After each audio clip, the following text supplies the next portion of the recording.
네, 맨 위에 세 줄이 있어요. 여기 이제 상단에 요 세 줄만 한번 출발을 해볼게요. 지우서부터 한번 출발해볼까요? 네, 지우가 세 줄만 다 한 번씩 읽어볼 테니까. 열도의 불닭은 연두에서 화성을 대한 규모로 학생에 대한 권리 정보를 구체적인 과도하게 대신하고 있어 이렇게 목적에 따라 다양한 정보를 볼 수 있다. 다양한 이렇게 목적에 따라 특별한 입기 정보를 적용하여 자신의 입기 과정을 전공하고 조정하며 이 풀을 전문적으로 이루어진다. 네, 그 윤두서의 자화상을 그 컬러 프린터 뽑아놨는데 어디 갔는지 모르겠네. 이게 이제 요 단원이 뭐냐면 5-1이 뭐냐면 미완성에 걸쳐 제목이에요. 근데 요 제목이 선생님이 얘기하실 수도 있고 안 하실 수도 있는데 재수생 반수생들이 보는 그 인강생들은 이걸 역설로 하시기도 하거든요. 역설, 이걸 역설법이라고 보시기도 해요. 미완성은 완성이 안 된 거잖아, 그렇지? 근데 오른쪽에 있는 걸작이라는 말은 아주 진짜 훌륭한 작품, 훌륭한 예술 작품을 가리키는 말이거든요. 최대한 줄일게요. 네. 그래서 지금 이 두 개는 약간 찬란한 슬픔, 맞지? 그 다음에 괴로웠던 사나이 행복한 예수 그리스도에게처럼 십자가가 허락되는 윤동주의 십자가에서 우리가 흔히 말하는 조금 이제 모순되는 부분들이 있어요. 그래서 미완성은 좀 부정적이죠, 그렇죠? 뭔가 완성이 안 된 그림이라는 뜻이거든요. 여기 위에서 이제 여기 본문에서는요. 이거는 부정적인 느낌이 강한데 이거를 걸작, 아주 극찬이잖아, 아주 최고의 작품이다 라고 얘기하는 이 긍정의 걸작이라는 말은 서로 어울리지 않는다, 비상식적인 표현이다 이렇게 생각할 수 있고, 일종의 역설적 표현이다. 역설적 표현, 역설법 이래도 상관은 없죠, 제목 자체가. 그리고 비평문이에요. 평가하는 글이야. 그래서 오른쪽에 윤두서라는 사람의 윤선도의 증손자라고 하거든요. 자화상에 대한 비평문으로, 자, 비평문이 뭐냐면 대략 나온 거거든요. 작품에 대한 객관적인 정보가 들어가 있어요. 그러니까 이 면에서는 객관적이에요. 어떻고 무슨 재질로 만들었고 어떤 시대에 만들어졌으며 어떤 그림이다 이렇게 얘기하는 건 다 객관적이에요, 그렇지? 그런데 한편으로는 평가를 하거든. 그러니까 전문가의 안목으로 평가를 하니까 그런 면에서는 또 주관적이에요, 그렇죠? 그래서 이제 객관적인 요소가 있고 주관적인 요소가 있는 게 특징이야. 객관적인 건 그 그림에 대한, 작품에 대한 정보를 막 제공해야 되니까 주로 이제 비평문이 예술 작품을 비평하는 글이 많거든. 객관적인 정보를 다루되 한편으로는 그 작가래. 그냥 글쓴이가 전문가니까 그 전문가의 주관적인 평가가 들어가 있더라. 그래서 요 비평문에서도 주관적인 요소와 그 다음에 객관적인 요소가 같이 들어가 있다. 주관적인 요소 이렇게 하나 하고 플러스 객관적인 요소 이렇게 두 개를 이렇게 코멘트만 남기면 되지, 그렇지? 객관적인 게 뭐예요? 누가 봐도 그런 것. 이건 동그랗게 생겼어. 그건 객관적일 거야. 누가 봐도 동그랗다고 할 테니까. 그건 말랑말랑해요. 여기 있으면 여기. 그건 말랑말랑해요 하면은 그것도 이제 객관적인 거. 이렇게 볼 수 있어요. 혹시 없으면 여기 복사했어요. 그 다음에 오른쪽에 쭉 내려가다가 283쪽이에요, 승현아. 다양한 읽기 목적에 따라 적절한 읽기 방법을 적용해서 오늘 테스트는 없어요. 상기만 했는데 또 문법 안 들어가니까 테스트 보기에는 또 시간이 아까우니까 마지막에 읽기 과정 점검하고 조정해서 이 글을 능동적으로 읽어본다. 그래서 여기 능동적에다가 또 표시를 한번 해봤고요. 밑에 쌤이 하나 코멘트를 더 놨는데 내가 이렇게 샵 태그를 걸어본 거야. 능동적으로 읽는 게 뭐냐? 내가 필요에 의해서 했대고 필요해서. 그러니까 누가 시켜서 하는 게 아니라 내가 필요해서 스스로 적극적으로, 이런 말이 그렇게 읽는 게 능동적인 읽기예요. 그러니까 이 비평문을 왜 실어놨느냐? 우리가 무슨 문학 감상할, 우리가 미술 작품을 감상할 필요가 있나요? 그냥 비문학인데 그 비문학 중에서도 비평문이 나왔는데 이 비평문이라는 것은 어떤 식으로 읽어야 되냐면 능동적으로 읽는 거거든. 능동적인 게 뭡니까? 누가 시켜서 억지로 읽는 게 아니라 내가 필요해서 스스로 적극적으로 읽는 거, 이런 게 능동적인 읽기다. 그런 식으로 읽으면 된다는 얘기고, 자, 그 다음에 쭉 내려가서 좀 더 이제 자세하게 나오는 부분이 있으니까 주제만 밑줄을 그어볼래요? 미완성 속에서 아주 높은 예술적 가치를 지닌 윤두서의 자화상, 이렇게 그 자화상이라는 걸 봐야 되는데, 그렇지? 그 그림에서. 그 다음에 쭉 내려가서 여기 비평문 다시 한번 봐볼게요. 여기 민준이가 뭐 이렇게 순서대로 가니까 한 번씩 읽어볼 거예요. 걱정하지 마시고 민주 한번 읽어줄래요?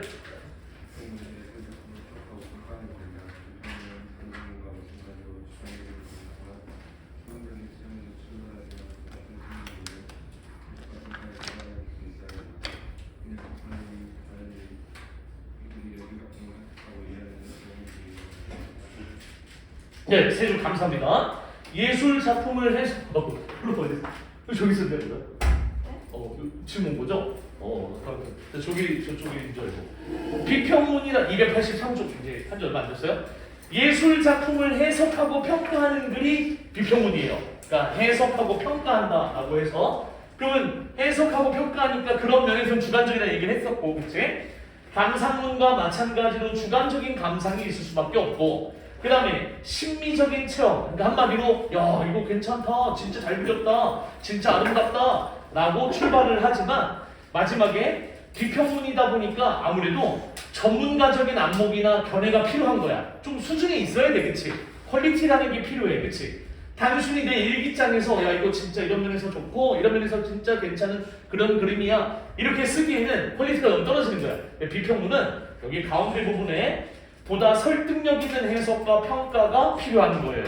그러니까 좋은 비평문이라는 거는 엄청나게 사람들에게 흡수력을 이제 가져다 주는 설득력 있는 해석이나 평가가 필요해요. 그러니까 단순히 지식만 많아서 되는 건 아니고 그런 것을 전달할 수 있는 힘이 있어야 된다. 지금 우리 하는 건 비평문. 이는 비평문이 다른 이들이 예술 작품을 선택하고 이해하는데 도움을 주기 위해서 쓴 글이기 때문에 글의 목적은 다른 많은 일반 사람들이 이런 예술 작품들을 선택하고 이해할 때 조금이라도 도움을 주기 위해서, 이거는 목적이라고 이렇게 써볼게요. 비평문 중에서도 이렇게 예술 작품을 비평하는 비평문들의 목적은 이렇게 많은 사람들이, 일반 사람들이, 전문가가 아닌 사람들이, 비전문가들이 예술 작품을 선택하고 이해하는 데 도움을 주기 위해서. 선택한다는 게 뭡니까? 뭐 사는 것도 선택하는 거지만 내가 오늘따라 이제 예술 작품을 감상하고 싶어. 그러면은 이런 작품을 제가 소개하겠습니다, 추천해드리겠습니다 하는 것들이 있잖아요, 그치? 대략적으로 이렇다. 예술 작품을 선택하고 이해하는 데 도움을 주려면 그 예술 작품이 왜 대단한지, 왜 이 작품을 우리가 보고 감상해야 되는지를 설득해야겠다. 그리고 신빙성 있고 믿을 만한 해석과 평가여야겠다. 그것을 쓰는 글이 바로 이 비평문이다 이렇게 생각하시면 되고요. 밑에는 이제 요거는 그냥 가볍게 나중에 읽어보세요. 미학적 가치나 특성을 평가하는데 현대에는 미술사가 비평가를 겸하기도 해서 어떤 미술에 대한 얘기, 미술 작품이나 그림이나 회화나 조각 뭐 이런 것들을 밑에 보면 설명해 주거나 평가하는 그런 내용들이 주로 많이 있다 이런 내용이에요. 그러니까 번외야 플러스 알파니까 그냥 요거는 솔직히 몰라도 상관은 없을 것 같아요. 좀 넘겨보시면 본문으로 바로 갈게요. 얘도 비평문도 그냥 처음 중간 끝이 있어. 처음 중간 끝 이렇게 있다 생각하시고, 자 어차피 돌아가니까 다시 읽게 될 거야. 지우랑 민준이가 이제 더 세 줄 이상씩 읽는데 나만 또 세 줄이거든 생각하지 마시고.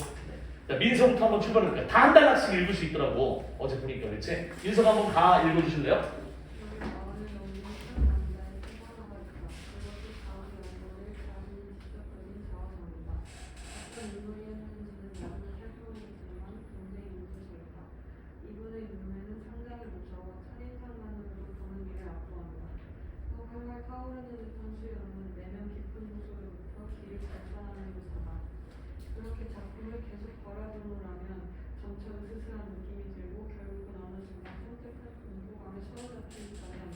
그래서 어제는 원래는 그 강의실을 옮기는 바람에 지금 출력을 해놨었거든. 근데 이제 윤두성의 자화상이라는 그 그림을 본 적이 있지 않아요? 학교에서는 아직 안 하는 친구들도 있더라고요. 거기를 보면 그래서 좀 혹시 핸드폰이 있으시면 선생님 이게 네이버 그게 안 들어가줘서 혹시 핸드폰으로 보셔도 되거든요. 그 그림 한번 보시면 딱 좋은데 윤두서 자화상 한번 사진으로도 나오고 그 다음에 사진 말고 그냥 그림으로도 나오는 게 있을 거거든요. 죄송해요. 혹시 보셔도 되는데 핸드폰으로 한번. 그래서 죄송합니다. 여기다 한번 띄워놨어야 돼. 출력해서 내가 여기다 붙여놓으려고 그랬거든. 어디로 갔는지. 그래서 그걸 보면 이 사람이 하는 얘기가 뭐냐면 그 윤두서라는 사람은 실존 인물인데 그 윤두서의 자화상, 자기가 자기를 그린 거야. 초상화인데 자기가 그린 그림을 보면 이런 느낌이 든대. 여기 첫인상이에요. 여기 이제 밑줄을 한번 걷는데 이분의 눈매는 매섭고 첫인상만으로 보는 이를 압도한다. 이렇게 여기서부터 계속 또 활활 타오르는 듯 여기서 발산하는 듯하다. 그냥 여기 맨 마지막까지 괄호로 묶어도 되고 밑줄을 다 거도 돼요. 첫 번째 압도하는 거 뛰어넘다 뭐 이런 뜻이잖아, 그렇지? 첫인상이 얼마나 눈매가 매서운지 보는 이를 압도하는 힘이 있대. 자, 이거는 주관적인 거야, 객관적인 거야? 야, 너의 눈매를 보니까 다른 사람을 압도, 야, 모든 사람이 다 그런 평가를 내놓을 만한 그런 말이 아니지. 어떤 사람은 그 사람의 눈매에서 야, 진짜 무섭다. 어떤 사람은 야, 진짜 멋있다. 다 다르잖아, 그치? 그러니까 지금 여기에서는 이 자화상을 처음 봤을 때 첫인상을 얘기하는데 굉장히 뭐냐면 주관적인 감상과 느낌을 얘기해요.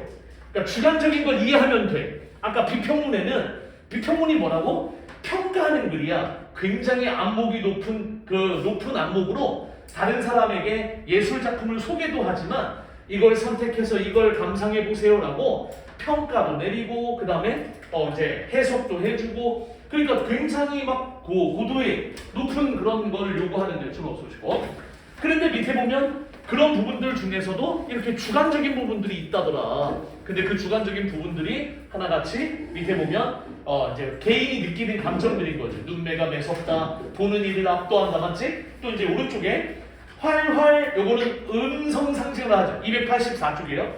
활활은 우리가 흔히 말하는 의성어 의태어 중에 의태어야. 막 불이 이글 활활. 그래서 얘는 부사예요. 품사로 말하면 부사고요.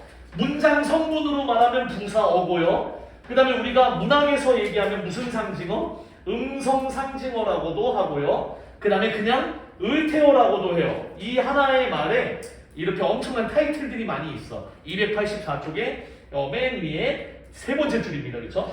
활활. 그래서 막 이제 불꽃이 타오르는 모양을 흉내내는 말이야. 그렇지? 자, 활활 타오르는 듯한 수염. 그러면 이건 직유법이죠. 활활 타오르는 듯 수염이 타지는 않을 거 아니야, 그렇지? 그래서 그 그림 속에 수염의 모습이 마치 불꽃이 이글이글 활활 타오르는 듯. 그래서 여기 쌤이 써놓은 게 뭐냐면 직유법 1번이다. 원관념이 뭐고 보조관념이 뭐냐? 이렇게 첫 번째를 한번 해볼게요.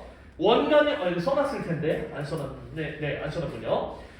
원관념과 보조관념이 뭐냐면 원본은 원관념이겠지, 그치? 여기서 원관념 누구예요? 수염을 얘기하는 거겠지, 그치? 그래서 수염 얘기를 꺼냈고요. 여기다가 수염. 그 다음에 보조관념, 그 수염을 어디다 빗댔다? 이글이글 타오른다고. 불꽃 이렇게 얘기하진 않았지만 타오르다, 맞지? 불꽃이 아니면 불이 타오르는 모양에다 빗댔지, 그치? 그래서 타오르는 것, 타오르다 뭐 이렇게 얘기해도 되고. 그래서 왼쪽에 듯 했으니까 직유법이 된 거예요. 근데 이거 다시 원관념 수염. 이 수염을 타오르는 것에 빗댔다. 타오르다 하면 뭐 말을 서술어처럼 끝냈으니까 타오르는 것 이렇게 써도 됩니다.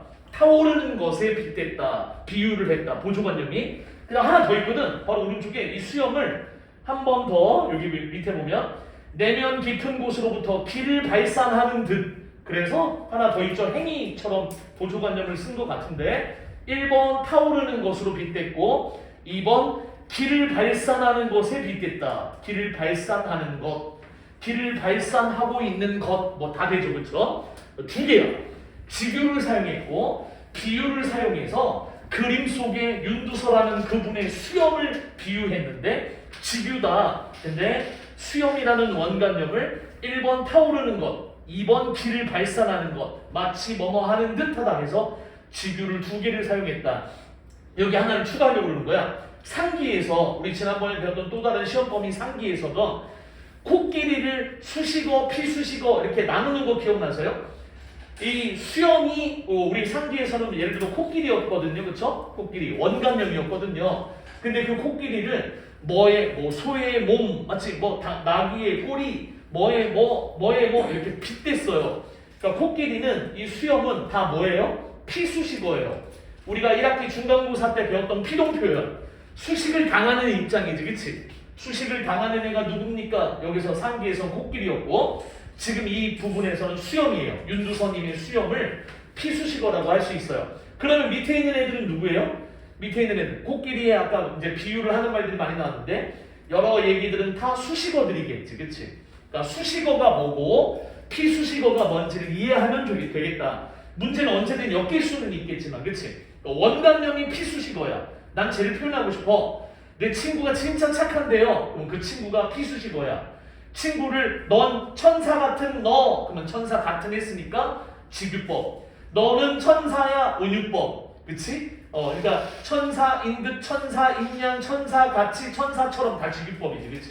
그래서 하고 싶은 얘기는 다 했습니다. 여기 안에 단순히 직유법 2개 쓴 거 얘기하고 있지만 상기와 엮어서 볼 때 이렇게 말을 어렵게 표현할 수도 있으니까 피수식어, 꾸며주는 말을 수식어, 꾸밈을 당하는 말을 피수식어, 원관념은 다 피수식어겠고 그 원관념을 표현하는 보조관념들 어딘가에 빗대는 애들은 다 수식어겠지, 그치?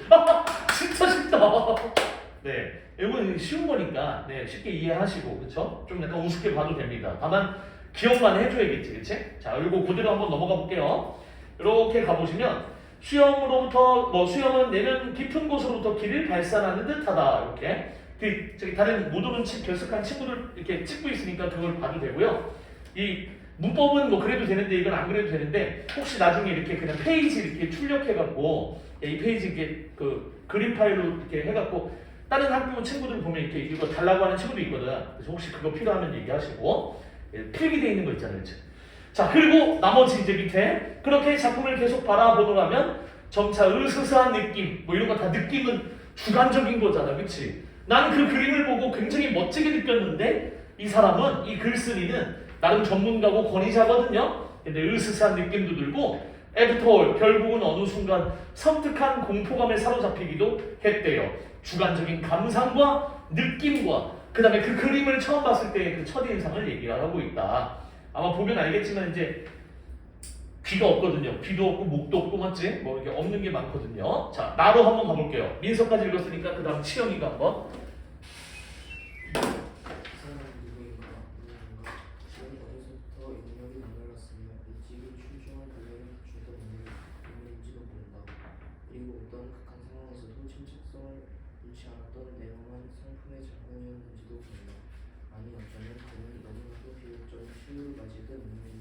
자, 여기까지 뭐 한번 끊어보면 모른다 뭐뭐일지도 모른다 이 세 개의 공통점이 뭘까? 뭘 했다 두 글자 추측이죠, 그쵸? 윤두서라는 사람이 대체 어떤 사람인지는 아직 모르고 있는 상황에서 아마 용력이 남다르고 아주 출중한 무예를 갖춘 아주 멋진 용감한 군인이었을 수도 있고, 뭐 무인이라는 건 이제 군인이란 뜻이 요즘에 냉엄한 성품, 아주 막 이제 이게 어떤 극한의 상황 속에서도 침착함을 잃지 않고 냉정하게 상황을 판단하는 그런 근엄한 인물이었다.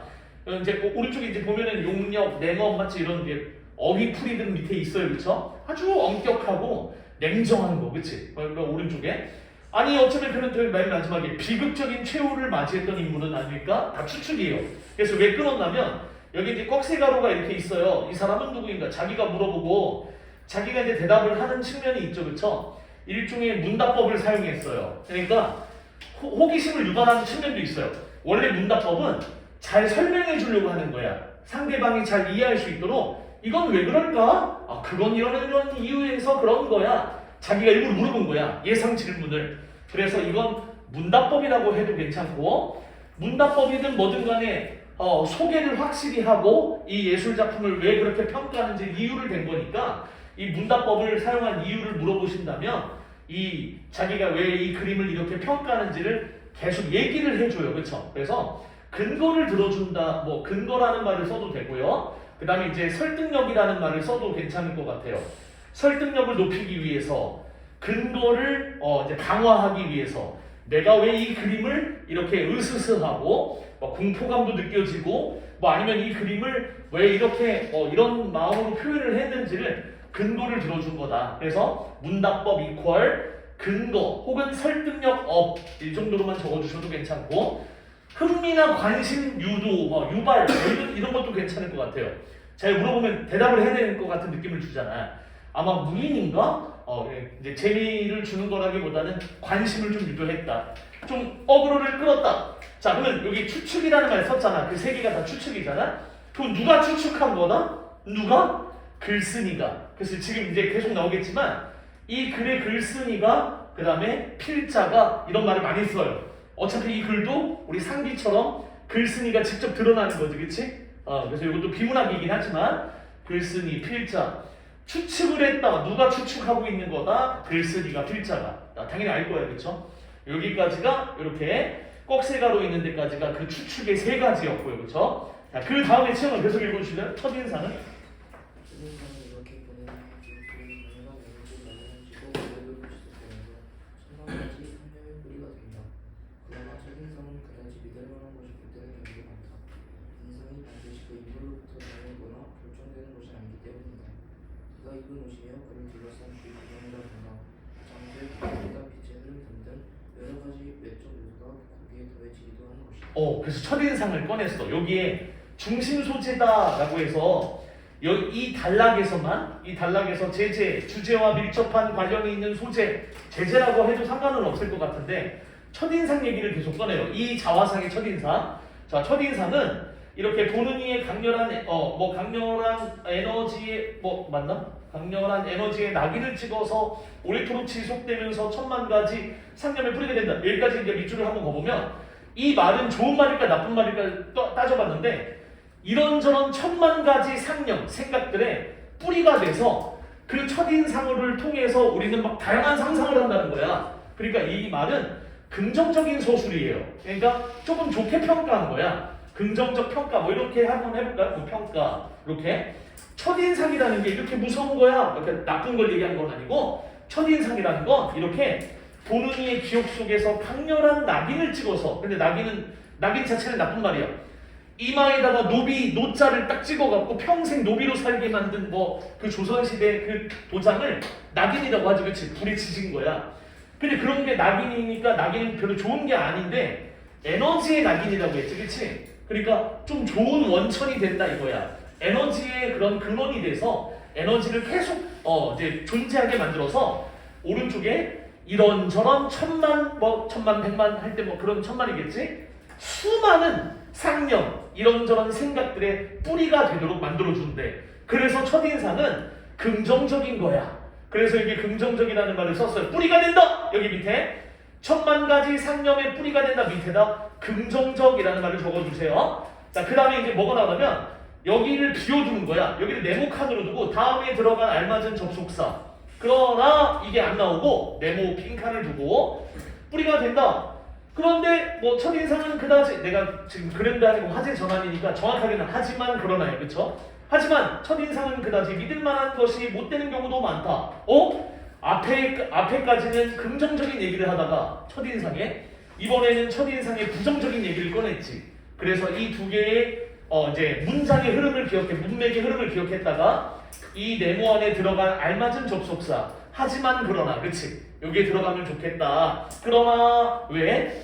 이렇게 긍정적인 면도 있지만 첫사랑이 이렇게 부정적인 면도 있다더라. 이게 좀 다르죠. 그래서 이런저런 얘기를 많이 하는데 중간중간에 접속사를 생략해서 거기에 들어갈 말을 찾는 문제들도 있다.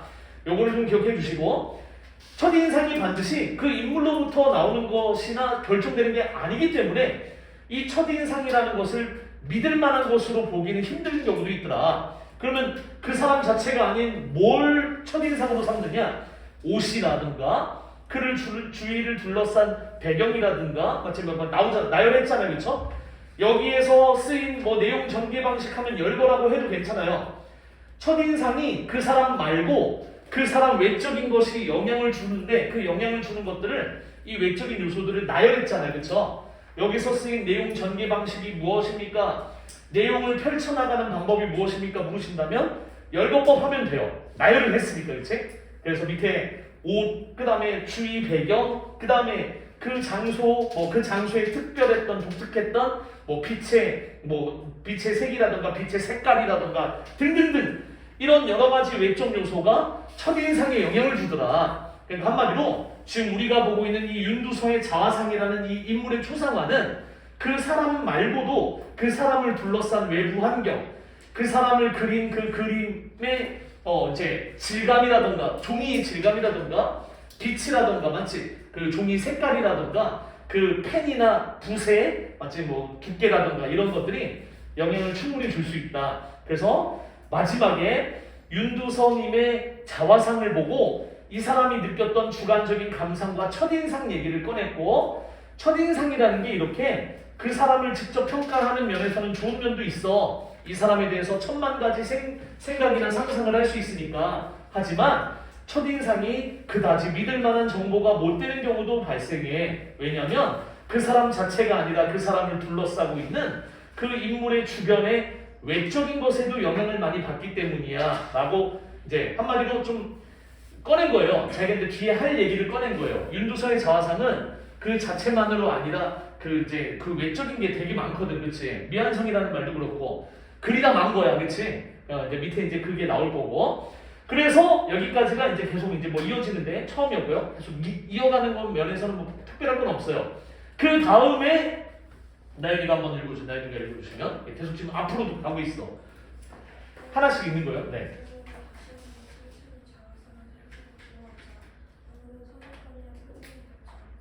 요거는 또 따로 표시를 했어요. 선입관, 그 다음에 편견, 여기다가는 따로 동그라미나 이렇게 표시를 해주시면 더 고맙겠고, 선입관 이퀄 선입견 똑같은 말이야. 내가 어떤 것에 대해서 미리 집어넣었어. 들립자 들어갔다라는 거고, 먼저 선자.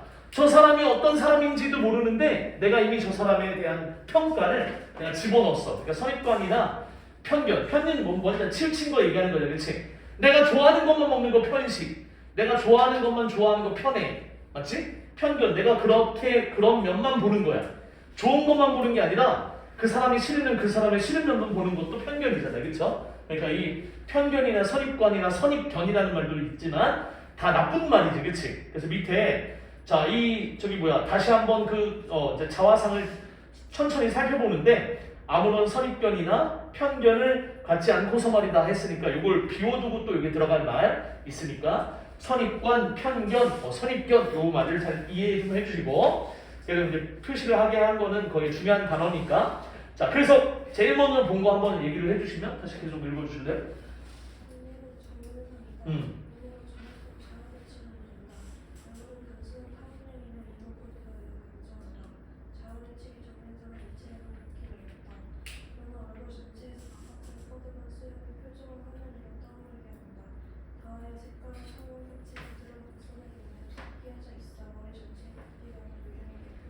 네, 좀 이따 사진 띄워드릴게요. 이따가 찾아갖고 여기까지 이렇게 반가로로 닫아보시면 요령이 있게 해준다. 지금 나연이가 읽은 부분은 다 뭐냐면 묘사를 했어요. 묘사 알지, 그치? 그림을 그리듯이 뭐는 어떻고 뭐는 어떻고 어는 어떤 모양이고, 그치? 근데 그 묘사가 굉장히 뭐예요? 주관적이지 않아요. 객관적이에요. 왜? 얼굴은 이 인물은 정면을 바라보고 있는 모습이고, 정확하게는 좌우 대칭을 이루고 있고 균형이 맞는다는 얘기죠. 얼굴이 형이 타원형이고 이목구비가 선생님 단정한지 아닌지는 주관적이잖아요. 할 수도 있는데 지금 요 나열하는 이 묘사들이 전부 다 뭐냐면 최대한 객관적인 면에서 누가 봐도 맞아 그런 것 같아 라는 생각이 들게끔 자신의 주관을 좀 많이 배제하고 얘기를 하고 있거든요. 그래서 완전 100%라고 할 수는 없겠지만 주는 객관적 묘사를 했어요. 근데 왜 이거 표시했냐면 나중에 주관적인 감상이나 의견이나 느낌을 계속 피력하잖아요. 그렇죠? 그걸 구분하려고. 자, 여기서 내용을 전개하는 방식은 묘사다. 그림을 그리듯이 얘기를 했다. 진짜 그 그림을 우리에게 설명해 주고 있고, 그리고 굉장히 객관적이다. 그치? 자, 그 다음에 여기에 별표를 이렇게 했거든요. 그쵸? 그런데 여기다 이제 별표를 한 번만 해주시면 그런데라는 접속사가 이제 있는 이유는 화제 전환이에요. 이렇게 한번 써볼까? 화제 전환이다. 화제 할 때는 어이의 제예요. 그쵸? 어이의 제, 화제. 이야기거리를 조금 바꿔보자. 지금까지 뭔 얘기하고 있지? 윤두서의 자화상을 다시 한번 꼼꼼하게 살펴볼까? 이러이러하거든. 자, 그런데 하면서 이제 다른 얘기를 꺼내는 거죠. 그쵸? 완전 반대는 아니지만. 자, 그 다음에 한번 또, 나니까 계속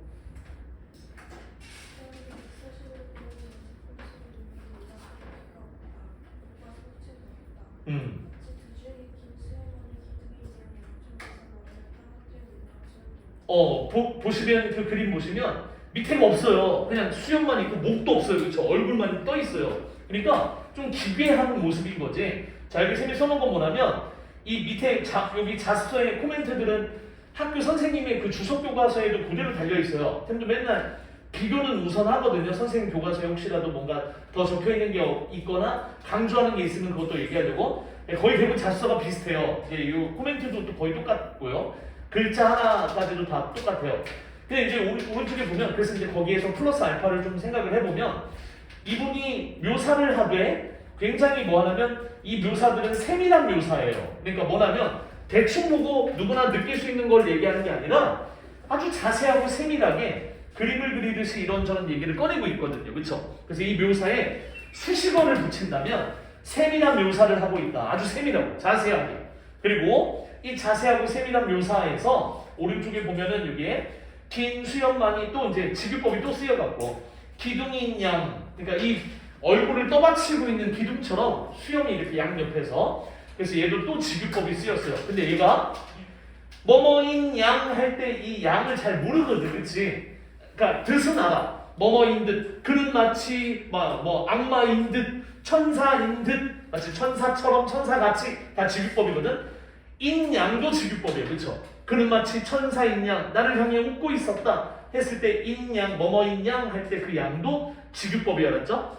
비유를 했을 때 직접 빗댔다 해서 처럼, 같이, 같은, 인 듯, 인 양, 이 5개가 대표 직유법이에요. 직유법을 쓸 때 쓰는 것들. 그래서 보조관념은 기둥, 그 다음에 원관념은 수염이지, 그치? 그래서 이 얼굴이 마치 공중에 떠 있는 것처럼 보이는데 이 수염이 기둥처럼 양옆에서 이 얼굴을 떠받들고 있는 것처럼 보이더라. 오른쪽에 떠받들고 있는 것처럼 보인다.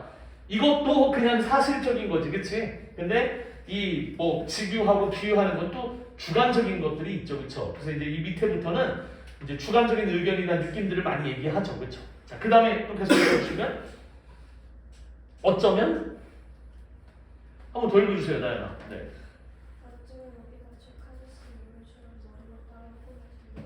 이것도 직유법이죠. 칼을 쓴 인물처럼. 맞지? 이것도 보조관념이지, 그치? 직유법이야, 맞지? 칼이 뭐냐면 사극에서 이렇게 감옥에 갇혀 있는데 얼굴만 딱 내놓고 널빤지처럼 이렇게 낀단한 거 이렇게 안고 앉아 있잖아요, 그렇죠? 무거워서.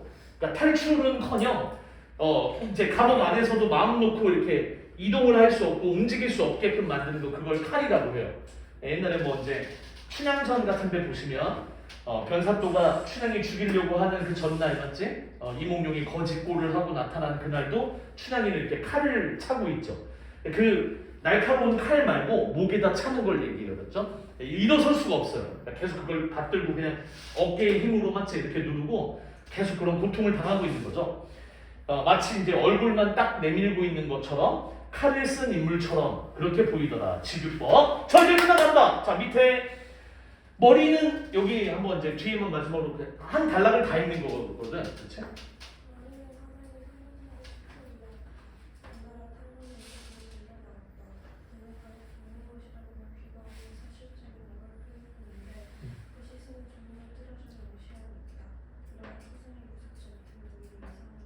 마지막에 이거 주관적인 거 맞죠? 그쵸? 깨알같이 이거 이상한 거 아니야? 이거 보고도 가만히 있거나 야 정상하냐? 라고 얘기하는 게 오히려 이상한 거 아니야? 주관적, 이렇게 한 번만 적어보시고, 주관적 의견, 감상, 뭐 느낌, 아무거나 마음에 드는 단어를 하나 골라주시고 주관적이라는 말을 좀 한번 표시를 해달라.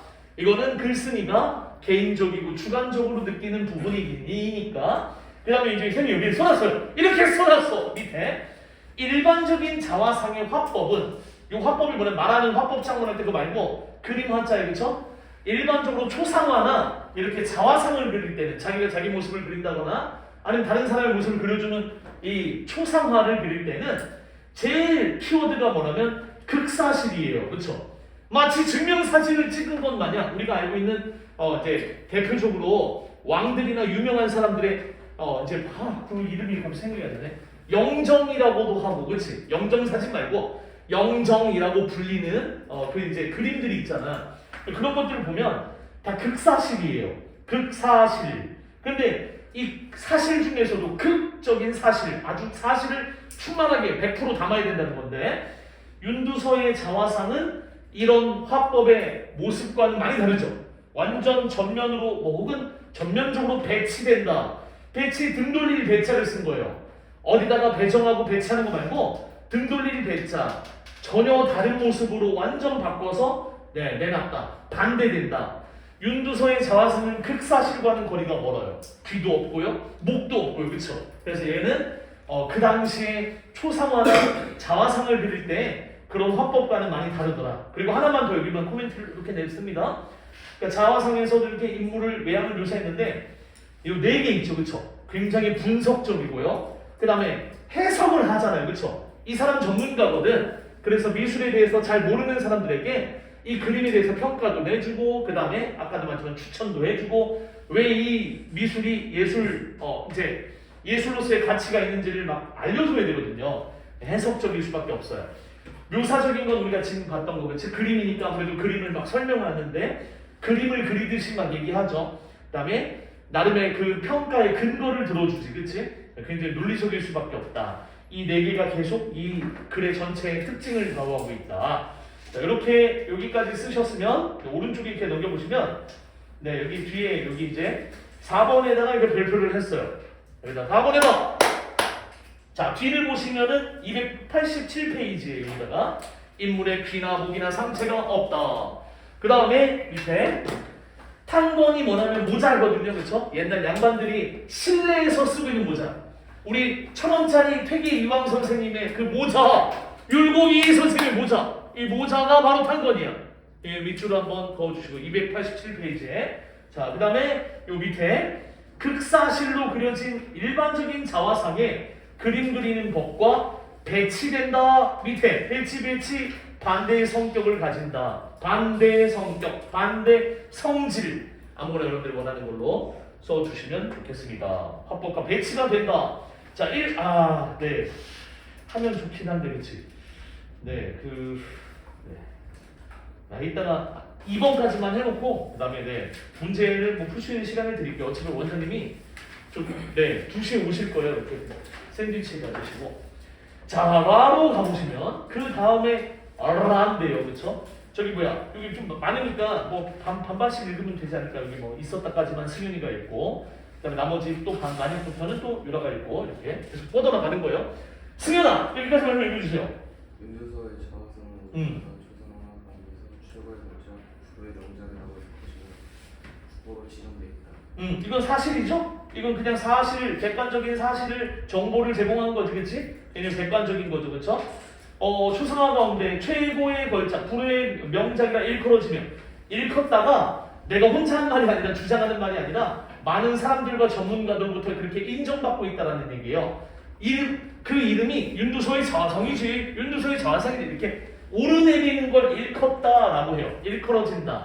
그러니까 객관적인 거는 나 혼자만의 주장이 아니라서 그렇게 얘기한 거예요, 그렇죠? 그럼 또 하나 국보 제240 그냥 객관적인 사실 맞잖아요, 그렇죠? 이렇게 객관적으로 얘기를 했어요. 오른쪽에 걸작이 뭐냐, 불후가 뭐냐, 마치 불후 썩지 아니한다, 오래도록 남았다. 오랜 세월이 지나도 명작, 아주 이름난 작품이다, 이런 뜻에서 불후의 명작. 걸작은 뭐 밑에 나오는 준수하다, 아주 빼어나다, 뛰어나다라는 게 이제 거리예요. 그래서 걸작하면 아주 뛰어난 작품. 자, 그리고 하나 여기에 이 작품에 대해서 질문을 하나 던져보자. 그 다음에 읽어주시면 되겠습니다. 도대체 이 작품에 대해서 질문을 도대체 작품 속에 윤두서라는 사실을 누가 주장한 것인가?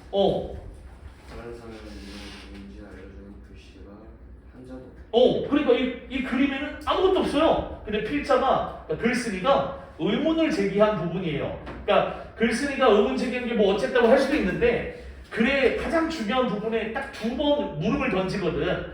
그러니까 나름 우리랑 같이 분석을 한다고 생각할 수도 있을 정도로 대체 누구한테 확인한 거지? 이 그림이 그 윤선도님의 증손자 우리 이몽이 척구들이 생각이 안 나네. 만흥이라는 시조하고 어부사시사라는 시조를 지은 윤선도가 있어요. 그러니까 그 윤선도가 남인이야. 이 윤선도님이 남인 출신이고 이 당시에 임금이 누구냐면 광해군이야. 광해군은 누가 옹립을 했냐면 북인들이 이 광해군을 왕으로 만들었어요. 그러니까 당파 싸움이 치열할 때 이 북인들이 득세한 거야. 그러니까 이 주류는 북인들인데 이 북인들마저도 이 남인들을 완전히 가만두지 말자. 아주 강경파가 있는데 그게 대북이고, 야 남인들 그래도 뭐 살려는 주자. 뭐 좀 약간 온건파가 있는데 그게 소북인데 그 소북마저도 남인들하고 같이 굉장히 많이 이제 이거 뭐 됐다 그러지? 그 멀어진 걸 뭐라고 하지? 축출됐어요. 그러니까 광해군 때는 북인들 중에서도 대북이 주류고 소북 같은 북인인데도 온건파들도 축출당하고 남인은 말할 것도 없는 거야. 남인은 그냥 비주류 중에 비주류야, 그렇지? 두각을 드러낼 수도 없고 능력이 뛰어난다 한들 높은 차례 올라가지도 못하는 거야. 그 남인의 핵심이 윤선도인데 이 윤선도가 가만히 보고 있는데 이 대북놈들이 이제 임금보다 더 행패가 심한 거야. 뭐 물론 상대에 따라 다르겠지만 그래서 윤선도가 내 몸에 해올림만 닦고 닦을지언정 이렇게 많은이라는 시조의 첫 구절이 첫 번째 수가 그 내용이거든. 내 몸에 해올림만 한다. 그게 뭐냐면 신화된 도리로서 반드시 이 대북 사람들의 잘못된 점을 탄핵하는 상소문을 올릴 거야라는 고집을 피워요. 이 상소문을 올려봤자 광해군은 이 윤선도의 상소문을 들을 생각이 1도 없을 거예요. 잘하면 귀양이요. 진짜 조금이라도 더 거슬리면 집안이 멸족할 수도 있어요. 그런 상황이야. 근데 어떻게 할 것인가? 신화된 도리를 다 할 것인가? 아니면 그냥 모른 척 할 것인가? 신화된 도리를 다 했던 아버지가 말렸는데도 그래서 상소문을 올려서 이 우리나라 이렇게 있으면은 요 전라남도 요 해남 뭐 땅끝마을이라잖아. 요 밑으로 내려가면 보길도라는 섬이 있어요. 이 섬으로 유배를 가요. 이 유배지에서 한 10몇 년 동안, 그러니까 나중에 유배에서 풀려났는데도 그냥 여기서 사셔. 그래서 그 증손자, 그 손자의 아들이 바로 요 윤두서라는 요 분이거든요. 그렇죠? 그 윤선도님의 거기에 정착했다고 해요, 밑에. 그래서 그러면 좀 더 흥미롭지 않을까 싶어갖고 그렇죠. 그러니까 뭔가 이 집안 자체가 아주 지조와 절개의 대명사야, 그렇지? 그러니까 나 같으면 안 쓰고 말지. 내 상소문을 들을 가능성이 제로인데 잘하면 귀향이 일단 귀향은 확보야. 이걸 내는 즉시 나는 멀리 유배지를 가야 돼. 아니면 죽을 수도 있어. 나만 죽는 게 아니라 집안 전체가 그냥 아주 멸족의 수준을 당할 수도 있는데 그걸 한 거야, 그치? 그래서 이제 이 윤두서님의 자화상이 실제 자화상이었어. 이분의 그 모습은 그 지조와 절개 꼬장꼬장하고 불의와 타협하지 않는 그런 모습을 잘 지니고 있다고 평가를 받아요. 그래서 하고 싶은 얘기는 얘가 윤두서라는 사람이라고 얘기하는 그 추정할 수 있는 근거가 아무것도 없는데 아니 대체 얘를 왜 이렇게 오른쪽에 쓰면 썼거든요.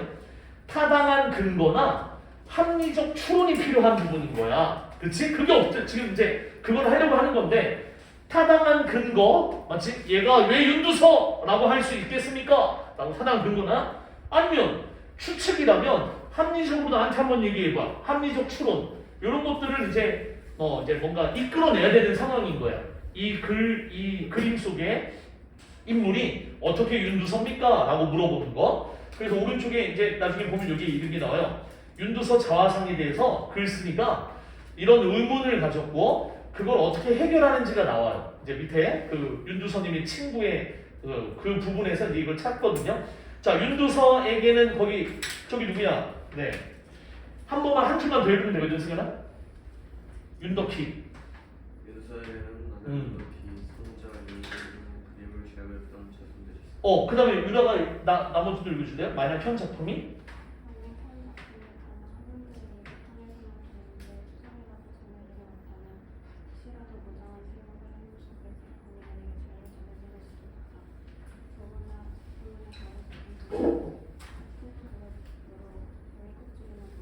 금이 그어져 있다는 거야. 돌돌돌돌 말아갖고 그게 꾹 눌린 거야. 그래갖고 이제 금이 같은 간격으로 17줄이나 된다는 건 많이 말려 있었고 많이 눌린 거야, 그치? 그래서 이제 나중에 펴보니까 금이 가 있는 거지, 그치? 그러니까 종이에 금은 접힌 흔적이잖아, 그치? 그리고 또 이것은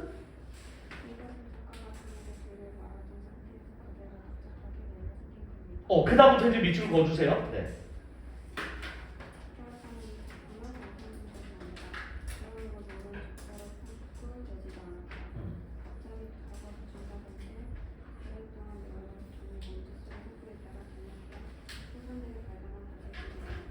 이 세 줄을 왜 밑줄 긋게 했냐면 이 세 줄이 다 하나같이 뭐냐면 의문점이잖아, 그치? 어떤 의문점이 생겼어. 이걸 어떻게 윤두서라고 알 수 있지? 그리고 또 하나는 그 납작하게 생긴 금을 통해서 이렇게 추정을 했어요. 그래서 이제 자화상은 아마 미완성의 작품일 것 같아. 그러니까 뭔가 제대로 완성한 작품이 애초에 아니었을 수도 있을 것 같아. 그래서 오른쪽에 추정, 추측 뭐 이런 말을 또 썼어요. 여기 제일 많이 쓰는 말은 추정이니까 어느 하나 명확하진 않은 거야 지금은, 그치? 이거 마지막 부분에 가면 확정돼요, 그쵸? 확실하게 이제 추정이 아니라 진짜 확실하게 사진으로 남아있는 걸 발견하게 돼요. 지금까지 모르는 거야. 추정을 했는데 그 추정이 뭐냐면 여기 오른쪽에 족자해서 밑에 이제 써 있어요. 사격에 보시면 돌돌돌돌 말아갖고 다니는데 그 많은 맨 양쪽 가장자리에 큰 동그란 막대기들이 있어요. 그러니까 그 막대기를 가진 그 큰 종이를 거의 대부분 비단으로 사용을 했대. 비단은 반영구적으로 사용할 수 있거든. 거의 많이 썩진 않으니까. 그 비단 족자 안에다가 내가 소중하게 생각하는 글이나 글씨나 그림을 그 안에다 붙여놓고 계속해서 오랫동안 보관하는 거야. 그걸 족자라고 하고 그런 행위를 표구라고 해요. 오른쪽에 이제 써 있어요. 표구라는 말. 그림의 뒷면이나 테두리에다가 종이나 비단 같은 천을 발라서 혹은 붙여서 오랫동안 보관하고 이쁘게 보관하려고 꾸미는 걸 표구라고 해요. 그러면 이게 귀하고 뭔가 이제 괜찮은 그림이나 글씨니까 그런 행위를 하겠지. 근데 밑에 보면 이 그림은 이 윤두서의 자화상은 족자로 표구가 안 됐대. 그런 표구 행위가 없대. 그냥 진짜 원본 밑그림 그 종이만 있더래. 그러면 완성되지 않은 거 아니냐라는 추정을 한 거야, 그렇지? 그래서 오른쪽에 갑자기 뭔가 사정이 생겼겠지? 추정을 해보면 작업이 중단된 채. 오른쪽에 보면 요거 뭐 써놓은 거라면 이제 맞춤법도 하나 쓴 건데요. 채는 의존명사거든요, 그렇죠? 이 채 두 개가 있어. 아이의 채가 있고 어이의 채가 있는데 둘 다 의존명사야. 명사는 명사인데 혼자서는 못 쓰는 애야. 그래서 아이의 채는 뭐냐면 여기 나온 거지만 앞에 관형사용 어미 이렇게 나와요. 중단되다, 중단되고, 중단된 관형사용 어미거든, 그치? 예, 꾸밈을 받는 거죠. 그래서 뭐뭐를 하지 못한 채 주로 이제 시간 미비 요 이제 시간이 모자라거나 다 이제 그 시간이 모자란 것 때문에 행동을 다 못 끝냈어. 시간 미비 아니면은 이제 일이 미비됐다. 어떤 완성되지 못했다. 일의 미비 요걸 뜻하는 말이 이 채예요. 나는 숙제를 다 못한 채 학교에 학원에 가야겠다. 나는 세수도 못한 채 외출을 해야 했다.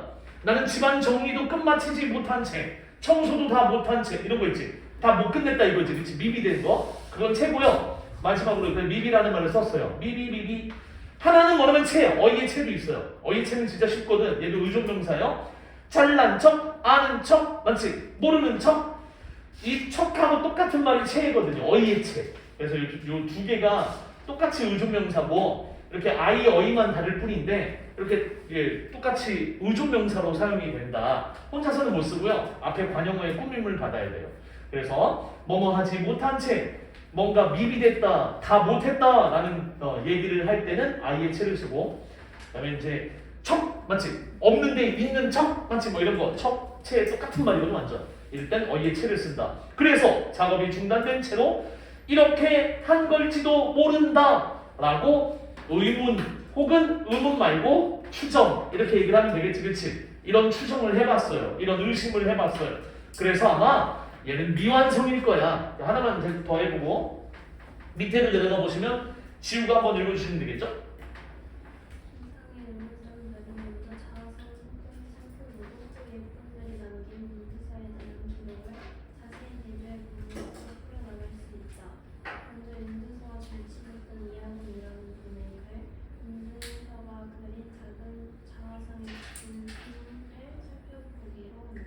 여기 이제 여기만 밑줄 그으면 되거든요. 그 의문에 대한 답을 찾았어. 뭐냐면 야 이거 진짜 윤두서 그림 맞을까? 라는 의문이 들었잖아. 근데 이분이 뭘 확인해 봤냐면 윤두서와 절친 그래서 이학원이라는 분이 실존 인물이겠죠. 이 분의 글을 찾아봤대. 어떤 글이 있었냐면 그 글의 제목이 이거래요.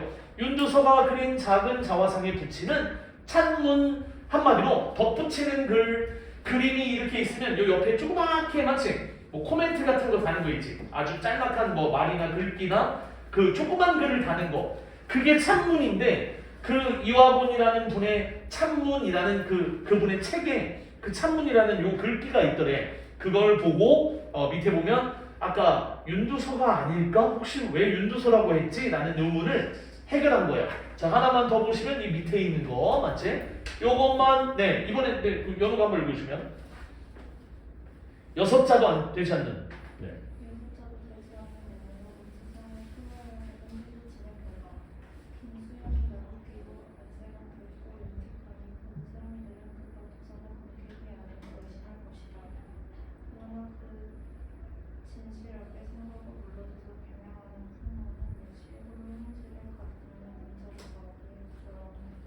이 A가 결국엔 아까 위에서 말한 이화곤이라는 분이 쓰신 찬문 맞지? 아주 짤막하게 소개하는 글, 평가하는 글. 아까 찬문 여기 있어요. 서화, 글씨나 그림의 옆에 글재, 그 글의 어떤 제목을 가지고 써놓는 시나 노래나 글 따위의 조그만 글, 분량이 좀 조그매요. 그런 글을 찬문이라 하는데 이 이화곤의 찬문을 보면 요 구절이 있대. 요 5줄. 그치? 그래서 한자 할 때 이 자는 그러니까 이분은 친구잖아. 친구니까 진짜 윤두서를 보신 분 아니야. 그치? 그러니까 그 윤두서에 대한 묘사가 실제 자기가 봤으니까 그런 평가를 내렸겠지. 그치? 그래서 객관적인 묘사도 있고 6자, 한자에 30.3cm 했으니까 180도 안 되는 몸으로 뭐 이런 뜻이겠네. 옛날에는 조금 더 이렇게 약간 그 단위가 조금 낮았다고 추정을 해요. 그래서 이제 예를 들어 한 20이다 하면은 이제 한 뭐 160, 170도 안 되는 뭐 이런 조그만 피 뭐 이런 걸로 해석할 수도 있어요. 온 세상 뭐 쭉 됐어. 여기까지 뭐 다 지났구나. 수염이라는 점 맞지? 이게 이제 추정할 수 있을 만한 게 있어요. 긴 수염이 나부끼고 있고 그 수염의 색깔이 붉고 윤택하다. 아주 광이 나는. 그럼 아까 우리 봤지만 불이 타오르는 듯하다. 마치 온몸에 이 내면의 기가 발산하는 듯하다. 우리 직유법 2개 배웠잖아. 아까 맨 앞에서. 비슷한 거야. 약간 진짜 윤두서님이 맞을 수도 있겠네. 오른쪽에 사람들이 그래서 글을 볼 때 딱 도사 아니면 검객. 우리 아까 이분이 평가도 내리셨지만 아마 훌륭한 무인이거나 무예가 출중하신 군인이거나 아주 냉엄한 장군이거나 아주 비극적인 최후를 맞이하는 비장한 모습의 무인, 군인이었을 것 같다 이런 얘기를 꺼냈죠. 그렇죠? 도사나 검객도 그런 수준이잖아. 그치? 뭔가 평범하진 않잖아. 그 다음에 오른쪽 마지막에 이거는 이제 주관적이지만 삼가고 물러서서 겸양하는 그 풍모. 그러니까 이거는 내면을 얘기하는 걸 거예요. 그러니까 그 사람의 어떤 인물됨, 내면, 그러니까 성품, 인품을 얘기하는 거죠. 그치? 인성보소, 인성 이렇게 얘기해도 되겠지. 그치? 삼가다라는 말은 되도록 하지 않는 거. 그치? 나쁜 짓, 유교에서 말하는 그 유교 덕목의 인의 예지 맞지? 뭐 이런 거 이제 네, 어차피 충효예의 이거에 관련되지 않은 건 안 하고 물러서고 겸양은 겸손한 거지. 그치? 자기 자신을 낮추는 그런 모습은, 그런 내면은, 그런 성품은, 그런 인성은, 그런 내면의 모습은 홀로 행실을 가다듬는 군자라고 하기에 부끄러움이 없다. 극찬이 극찬. 물론 이거 마지막은 우리가 눈으로 확인하는 거라기보다는 행동을 통해서 우리가 보고 느낀 거를 할 수 있는 부분이니까 이거는 이제 객관적인 평가가 아니라 주관적인 평가라고 해야겠죠. 그렇죠? 그러니까 그 친구 이화곤이 이 찬문에서 주관적인 평가를 했다. 누구를? 이제 윤두서를. 근데 그 주관적인 평가하는 부분이나 아까 객관적인 묘사를 하는 윗부분이나 전부 다 윤두서의 그 자화상의 모습과 좀 비슷하지 않냐. 느낌도 그렇고 외모도 그렇고. 그렇지? 그래서 이 이화곤의 찬문을 통해서 자기가 들었던 그 필자의 의문이 해소를 해요. 그러니까 그걸 보면 맞는 것 같다. 저 윤두서의 자화상이 윤두서가 맞는 것 같다라는 판단을 내려요. 그래서 이제 밑에 보면 바의 그 판단 내리는 부분이에요. 여기까지만 하고 이제 쉬게 해드릴게요. 그 다음에 나영이가 한번 읽어주실래요? 중간에 가운데까지만.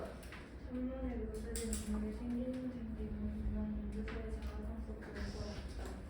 그런데 글에는 홀로 행실을 받아들이는 군자로서 진실하게 상가고 물러서 경험하는 풍물을 보인다고 설명된 자화상의 사진상이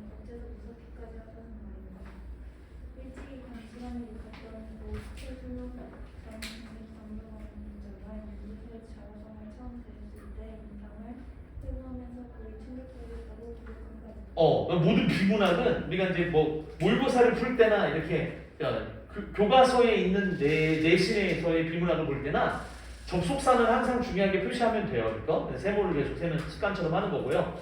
그런데 하면 화제가 좀 전환됐잖아. 그러니까 위에까지는 그 찬문 얘기를 꺼내다가 야 이거 내가 보니까 그 찬문에서 묘사된 그 이화번 씨가 그분이 묘사한 부분이 오셨다. 아니 그렇지. 이거 어떻게? 네. 잠깐 시간 될까요? 네 괜찮습니다. 안녕하세요. 네, 반갑습니다. 네, 원장님. 네, 반갑습니다. 우리 시험 기간 고생하는데 힘내자고 샌드위치 준비했거든요. 샌드위치 괜찮아요? 네, 간식으로 드십시다. 요거는 에그마요 샌드위치고요. 요거는 거기다 잼을 넣었어요. 사과잼. 여기 딸기잼. 요게 사과잼이에요. 얘기하시면 바로 드릴게요. 자, 어떤 거 드릴까요? 얘들 뭐 어떤 거 드릴까요, 먼저? 기본 사과잼. 뭐 드릴까요? 요거 딸기잼. 기본 사과잼. 네. 자, 어떤 거 드릴까요? 네네네. 어떤 거 드릴까요? 요 기본이에요. 네. 같이 가서 사과잼 드실 분? 네. 사과잼. 요거는 딸기잼. 자, 어떤 거 드릴까요? 기본입니다. 어떤 거 드릴까요? 나눠주시면 돼요. 딸기잼. 네, 감사합니다. 네. 자, 어떤 거 드릴까요? 네, 기본 맛입니다. 네. 어떤 거 드릴까요? 딸기잼. 네. 아이고 시험을 고생합니다. 어떤 거 드릴까요? 딸기잼. 딸기잼 있습니다. 네. 감사합니다. 네네. 우리 친구 있잖아요. 네네. 네, 감사합니다. 네, 고맙습니다. 힘내세요. 네. 이거를 못 고맙습니다. 네. 받으신 분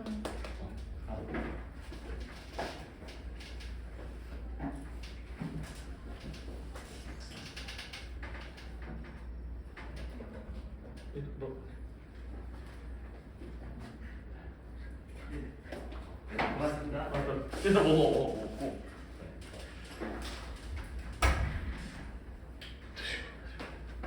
쉬세요 그냥. 어쩔 수 없고 그뭐 드시고 잠깐 쉬시고.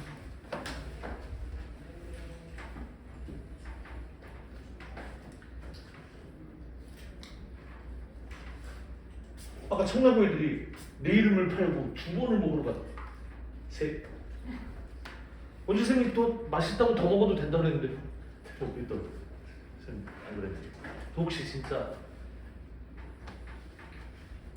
더 먹고 싶으면 이제 몰래 얘기하다 그랬는데